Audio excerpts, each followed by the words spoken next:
To make these fish dogs, we will be using transglutaminase, TG, also known as meat glue, which has the remarkable ability to bind protein-rich foods together.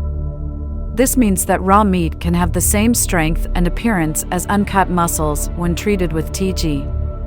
One product that makes use of this enzyme is Activ-RM, which can be easily applied by sprinkling it dry as a powder, or mixing it into a slurry with 4 parts water, or adding it directly into ground meat mixtures.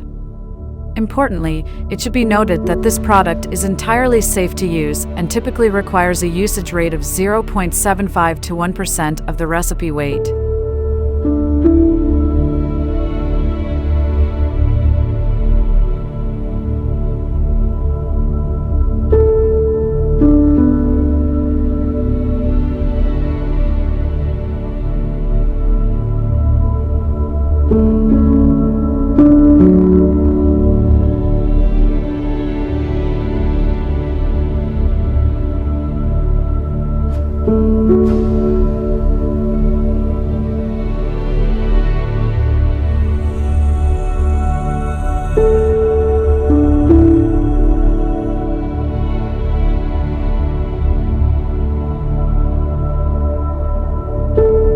If you're making a small batch of sausages, you can skip using casings altogether.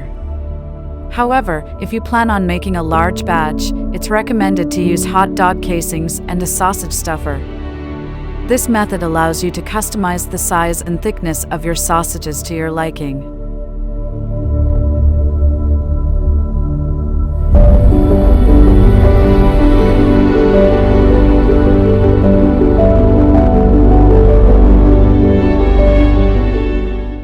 It's important to twist the ends of the cylinder in the opposite direction and make sure that the dog is tightly secured. Afterwards, it's necessary to tie off the ends to guarantee that the cylinder is firm, dense, and completely secure. If you happen to notice any air pockets, it's recommended to use a needle to poke them out.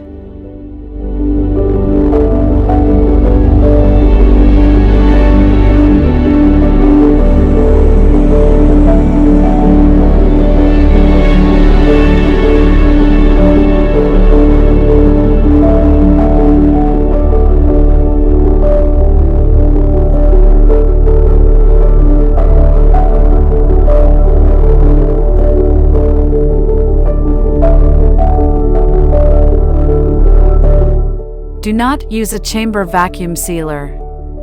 There is a good chance the fish dog will expand and explode.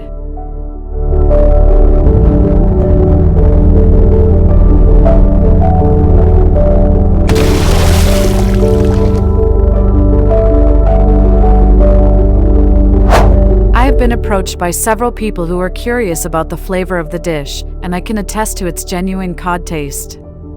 Interestingly, one person even asked me about incorporating a hot dog flavor, but I would suggest sticking to a fish with a plain and unobtrusive flavor for that particular purpose. Why make a fish hot dog? A pescatarian asked me if it could be done, and as we all know, I am always up for a challenge.